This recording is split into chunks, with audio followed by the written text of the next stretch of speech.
It's here. The highly anticipated Zoom integration is now in Ecamm.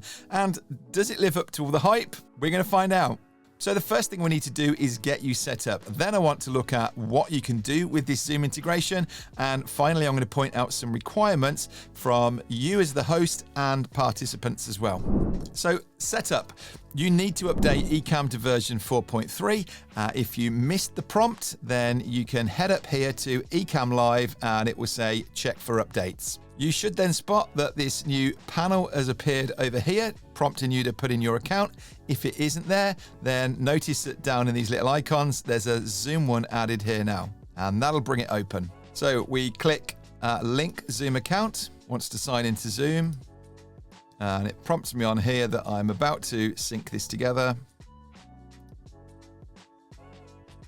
Allow. Zoom account is now linked. You can now start a Zoom meeting. And this is what you'll see there. It might be something else. In fairness, I've previously installed this, uninstalled it. You might get something in your assistant preferences that you've just got to tick off. You will get to this eventually. And you'll see that there's 3 icons on here: new meeting, join by ID or link, and scheduled and events. Something just quickly to point out as well, if you ever want to switch accounts, maybe you work between different Zoom accounts or it's a shared computer, you can click on your little icon here and it will say change account or log out completely. So what can we do with this new integration? There are 4 main features that we're going to go over in detail. Number 1, bringing in guests from Zoom. Number 2, automatically sending audio and video from Ecamm into Zoom. Number 3, automatically creating individual participants' audio and video recordings. And fourthly, adding Zoom comments as overlays. So number 1, we're bringing in guests from Zoom. Now, this works very much like the current guest feature. And if you want to go live to YouTube, for example, with a guest, rather than asking them to join your guest link here in Ecamm, you can now invite them to a Zoom meeting and you can pick them up from there. And I know for a lot of people, they were interviewing some A-listers and they didn't want to come into this new thing. They wanted to just meet in Zoom. So actually, there are benefits here for sure of being able to bring people into Zoom and not needing to pay for the hours that you have here in Ecamm, because it's not going to cost you any more for how many interviews you do. But if I'm honest, I just did an interview yesterday out to YouTube, and rather than asking my guest to come into Zoom and come in this way, I still went through the existing way of bringing a guest into Ecamm, mainly because in that window in Chrome, I can tell them that up in the top right corner, they can see the live chat. They can see how many people are on. That's a big plus to me, and that isn't available within the Zoom integration. So you've got a couple of options. Maybe you think actually you don't want people to see that live chat. You just want to be able to bring them on camera. So the destination doesn't need to be Zoom. The integration just lets you use Zoom to bring that guest in. But I reckon most of you that are excited about this new integration are using Zoom as your destination, either Zoom meetings or webinars. So how does this first point help us? Well, at the moment in a meeting, I can have lovely branding like this around me, but when I spotlight somebody else and want to bring them alongside me, they're just sitting in their unbranded space because I haven't been able to bring them into this branding until now. And to bring a guest from Ecamm over into our Zoom meeting was a bit of a pain, really, getting the audio to come back to them. They're not really able to see the chat or who's in and what's going on over there in Zoom. So I definitely never used to do it or recommend it. Well, now I can have scenes set up here in Ecamm to support guests, and I can individually allocate a meeting attendee to a guest placeholder. So everything is happening in Zoom using Ecamm. Let me demonstrate and start a meeting from Ecamm. And get this, I don't need to open Zoom. I do it from within Ecamm. So at the top here, I can click New Meeting and it will use my personal meeting ID, or I can say Join by ID or link, or Scheduled Events. So if I were actually joining somebody else's call, I could type in the link over here and schedule ones. This will give me a list of the ones that I've got available. But we're just going to click New Meeting. Zoom Workplace opens up and here it is. So this is now my Zoom window. As I say, look along the bottom here. Zoom is not open.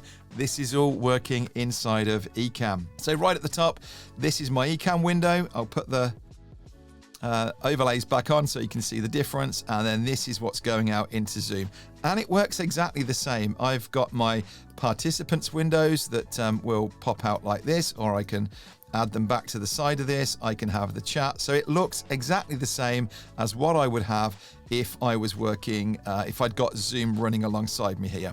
Now, we need a guest in here, so I'm going to give Owen a call and get him to come and join me. So I've just sent Owen my regular Zoom meeting link. Let's see what happens when he responds. While I'm waiting for him, notice that I've got scenes set up over here for a guest, for me and guest one, and you'll see here me, guest one, and a screen share with the guest. So for now, I'll leave it back over here on myself. And look, it tells me down here that Owen has entered the waiting room. So I admit him, exactly the same as you would normally do. And here comes Owen. Hello, Owen. Hi. Yeah. Right, so Owen's sitting down here. This is exactly the same, nothing new here at the minute. Owen has just come into my Zoom meeting, but notice that on my Zoom window now, Owen is showing up here with add next to his name. We will get into the settings in a few minutes, but when I click add, and it says that live streaming capture mode, that all Zoom meeting participants will receive a message that the meeting is being live streamed, even if we're not live streaming. We'll come back to this one in a minute, but I can say proceed with this and add camera. And Owen has got this same message as me that says this meeting is being live streamed. Okay. Now, while Owen is up here in this tab, this will work very much the way that we did this previously, bringing a guest in. And so I can click up here and say assign to a placeholder and guest one. So now when I change my scene over here to myself and guest one, it's brought Owen into this. Now you can see at the bottom, Owen is sitting alongside me.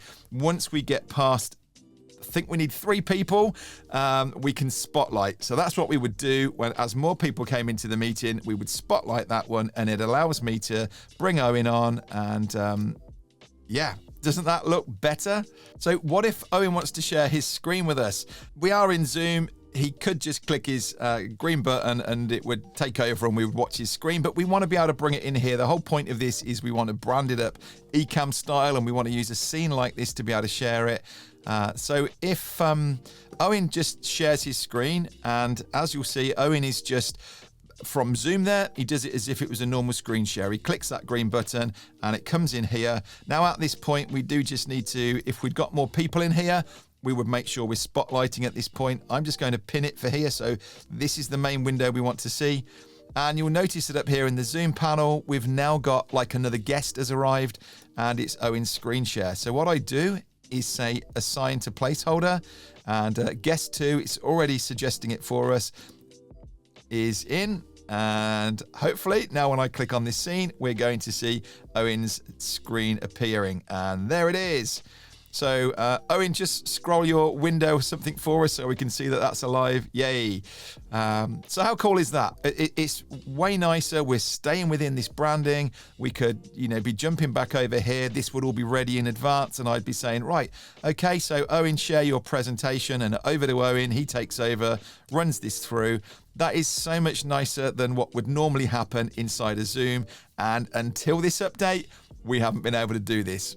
And again, as we've been saying, none of this requires Owen on the other end to have Ecamm. He's just sharing his screen inside of Zoom, and we're doing all the Ecamm magic over here. So that's pretty cool, right? For Zoom attendees on your meetings, on your webinars, this is all going to look really nice and slick. Your window spotlighted, whether it's on your screen or you and a guest, or both of you, or a screen share, and we're in complete control now of the branding, unlike we used to be. I reckon this would be great for a virtual summit type event where the speaker is in the Zoom audience here with you. You know, these ones that go on for hours and then you pull up a different speaker and spotlight them. That would be so cool to have ready in here. You could bring them into this tab in advance. What you're going to see in a minute is all the people that are in your meeting are available, and you can click on them and bring them in one at a time. So how many guests can we have? You can bring up to 8 participants into Ecamm to join you on screen. And shall we demonstrate what this looks like? Owen, are you prepared to come in a few times for us on here? Okay, if I open up the participants tab over here, you can see that I've got my iPhone sitting here ready to go. Owen's got his Chrome. Have we got some more coming? This is where Owen crashes his computer. I'm going to start omitting some of these. I'm turning off audio. We'll let Owen in there. Owen in there. You get the idea. And notice that this is much like the camera switcher, that we can adjust this and lay it out how we want. If we want it along the top or down the side. Still coming in. And I'm starting to see now all of these inputs from Owen, and I can click to add them. Now, in the preferences, you can set it so that everyone who joins your meeting will automatically be added as a camera source. So if you are having less than 8 attend and you expect to bring people on stage like this with you, then you can set this to auto. I've got mine set to never. I'll show you it in a minute, the preferences. I would rather have all of my meeting attendees available here, but I can pick them one at a time and bring them in and change them over on the guest placeholder. So if I wanted to, for example, let's pick my phone up here, I can say add, and then I can click and we can assign to a placeholder, and I can actually remove Owen and put my camera here as my guest instead. So I can build out a scene with multiple placeholders for my guests over here, or I think this is more typical that I would want to be able to switch out. Now you can see along the top here, or if we were in gallery view, I can see that there are different cameras coming up, and so maybe I decide that Owen Oprah GX down there is the one I want to add in. I can select him and I can say assign to placeholder guest 1, and that's now brought Owen in over there. If, remember, we've already got this is set up as a second placeholder for guest 2, so maybe I decided that this is where we were going to bring Owen, was going to have the full screen up here, and we'll assign him to guest 2. So you can see how flexible this is.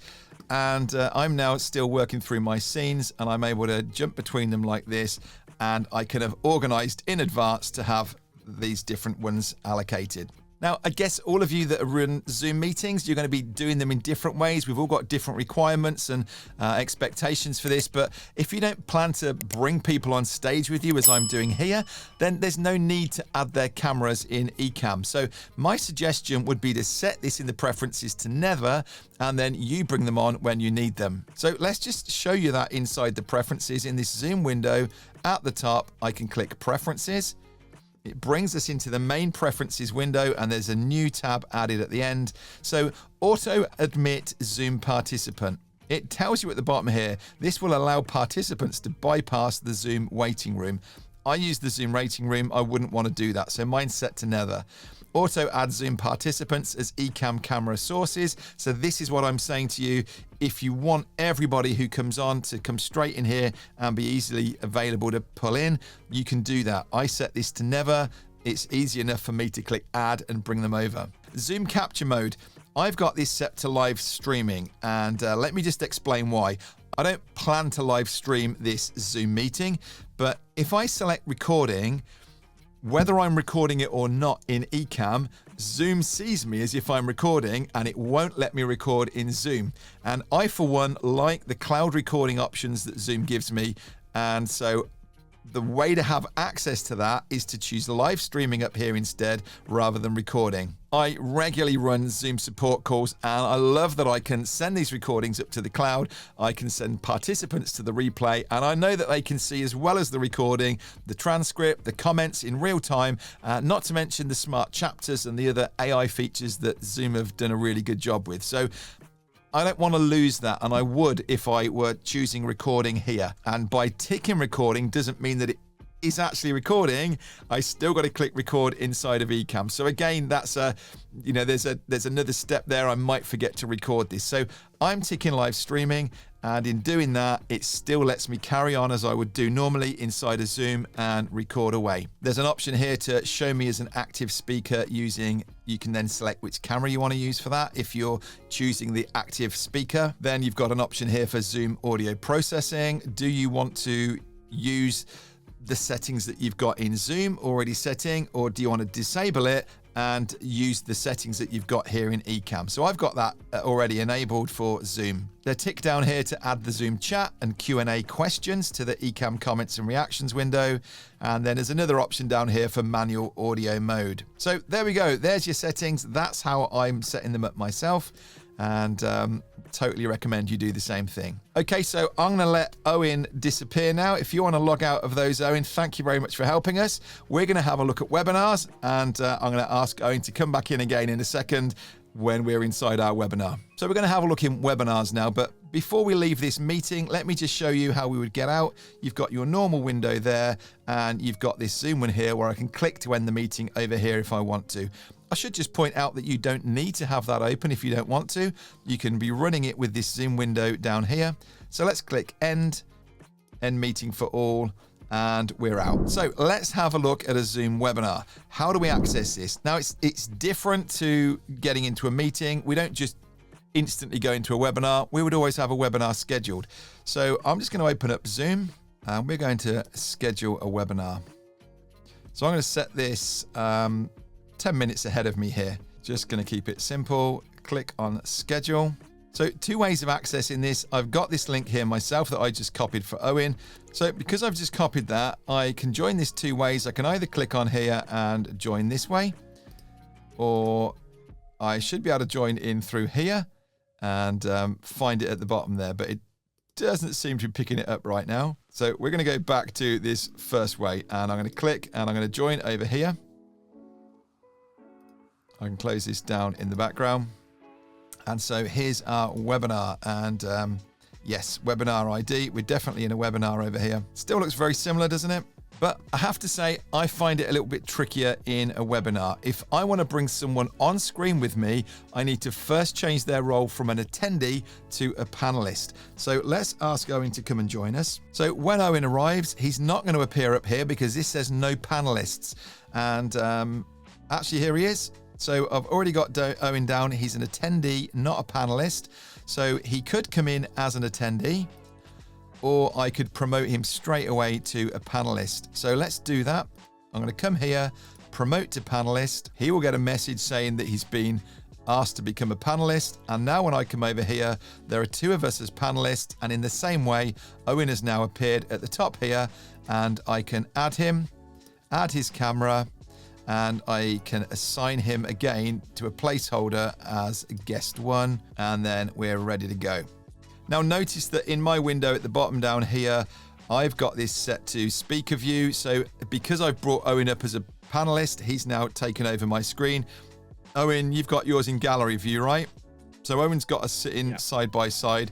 What we need to make sure to do is to spotlight me for everybody. So that will have forced, so even though Owen was in gallery view, it will have now pushed everything else to the side, and we can only see this. So exactly the same thing is happening. We're allocating to guests. We could share screens, do all those things. I just think in a webinar, it's a little less slick. You'd need some practice to get this right, really, to be able to bring somebody in as a panelist, get them up here, pin them on screen. It's nicer in a meeting if a meeting can work for you. Even within a meeting, you can still mute everybody and force them so they can't do that. You could even turn their cameras off. Unless you're exceeding the capacity for a meeting, I actually think that meeting experience is nicer, and certainly here it's easier to do, to be able to bring people up.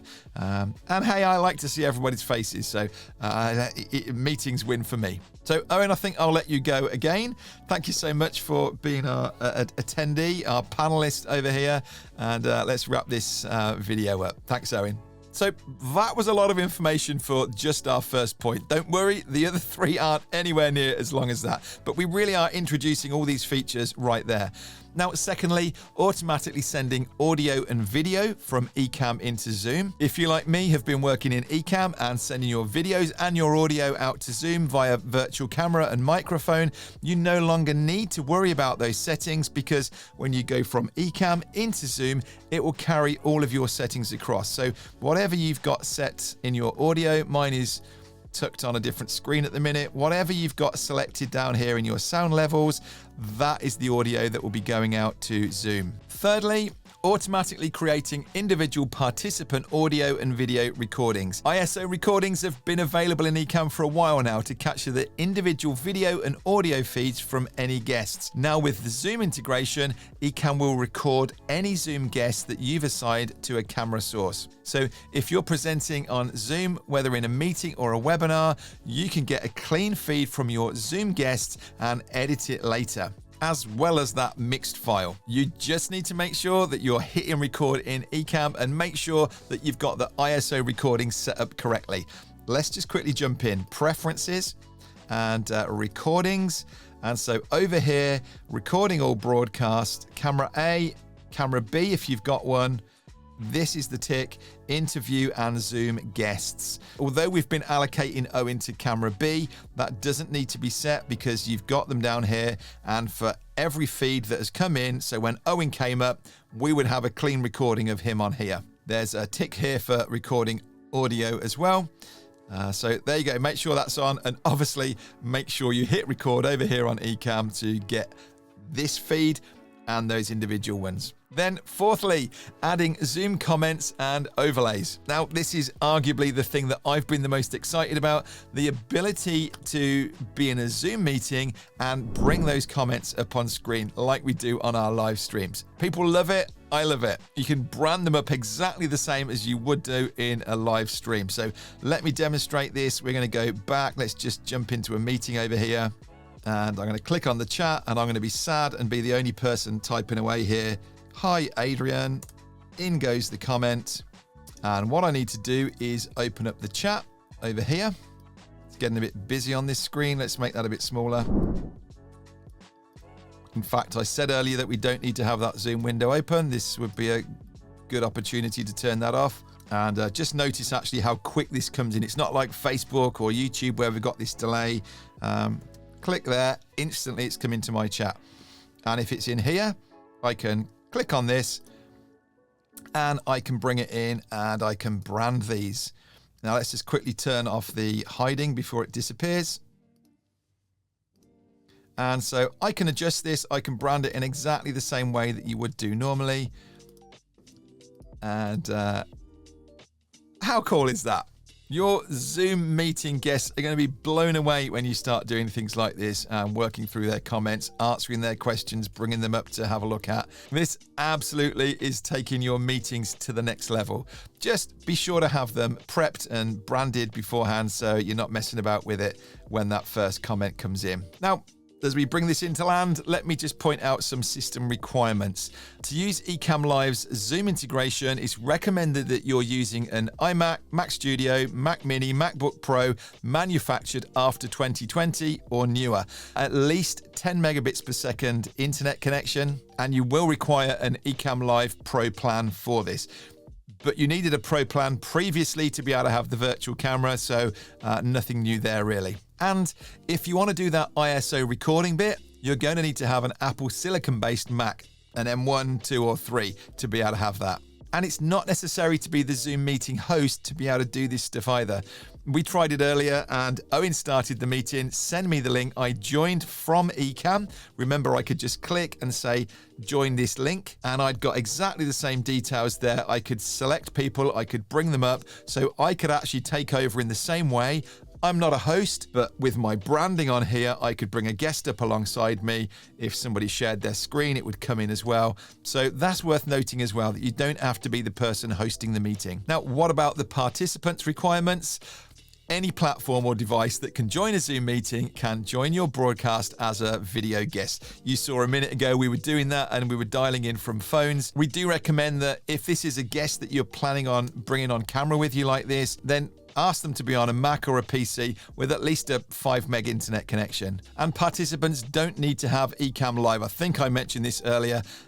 They can just come in here as a regular Zoom attendee. So what do you think to all this? If you're not really a Zoom user, then I guess maybe there's not anything too exciting in here for you, but I honestly do encourage you to have a try with Zoom, especially since Facebook took away the ability for us to go live into groups without a lot of hacking. Yes, I know there are ways around it, but it, for us, forced us to use Zoom inside one of our cohort groups.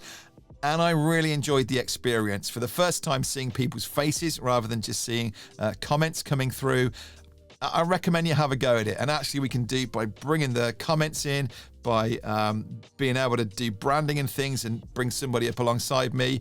It felt very much like we were in one of those live streams. And as I mentioned earlier, you know, don't be worried about Zoom because you think people's mics will be on and you don't want to see the cameras. You've got complete control over that. You can lock everything down if you want to, or run a webinar, which feels more like a live stream if you want to. But either way, I really encourage you, have a go at this. So what do you think? Is this a big deal for you, or is it something that you wouldn't use? Let me know in the comments, and if you've got any ideas for improvements based on your requirements, or maybe you feel there's something that isn't quite there, do let us know. Ecamm are really responsive and want that feedback from us, so tell me in the comments, we'll make sure it gets passed on. Thanks as ever for watching. We've got a whole playlist full of Ecamm tutorials over here, or we've got another video down here that will walk you through the Stream Deck setup with this new integration. Thank you. I'll see you in one of those videos.